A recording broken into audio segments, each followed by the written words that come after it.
Teman-teman tahu nggak, kalau salah satu perang terbesar di Nusantara itu dipicu oleh hal yang kelihatannya sepele? Ya, kita lagi ngomongin Perang Jawa atau Perang Diponegoro. Gimana sih ceritanya kok bisa sampai pecah perang besar ini? Yuk, kita mundur ke tahun 1820.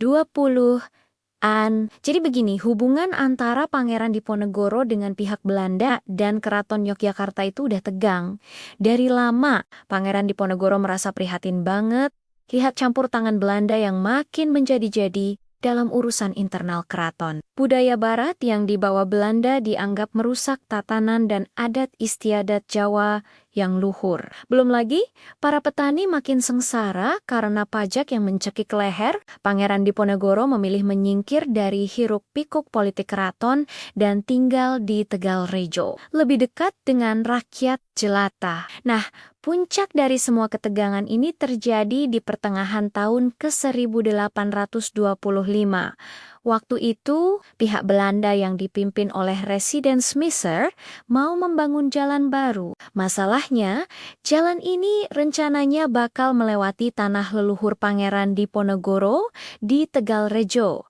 Bahkan kabarnya akan menggusur makam leluhurnya. Bayangin deh, sebagai seorang pangeran yang sangat menghormati leluhur dan tradisi, tindakan ini jelas dianggap sebagai penghinaan besar. Tanpa permisi, tanpa basa-basi, patok-patok untuk pembangunan jalan itu dipasang begitu saja di tanah beliau. Inilah yang akhirnya menyulut api amarah Pangeran Diponegoro yang sudah lama terpendam. Melihat patok-patok itu, Pangeran Diponegoro enggak tinggal diam. Beliau memerintahkan pengikutnya untuk mencabut potok-potok itu dan menggantinya dengan tombak. Ini adalah sebuah pernyataan perang yang sangat jelas. Bagi Pangeran Diponegoro, ini bukan lagi soal jalan, tapi soal harga diri dan kedaulatan tanah Jawa yang diinjak-injak. Tindakan balasan dari Belanda pun nggak main-main. Mereka langsung mengirim pasukan untuk menangkap Pangeran Diponegoro di kediamannya di Tegalrejo. Tapi,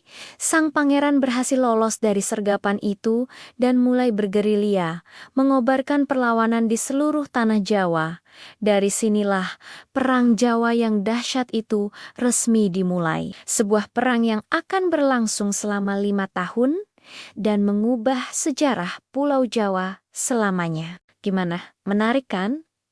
Ini baru awalnya loh. Kalau kalian mau tahu kelanjutan perjuangan Pangeran Diponegoro, jangan lupa subscribe dan nyalain loncengnya ya. Terima kasih sudah nonton.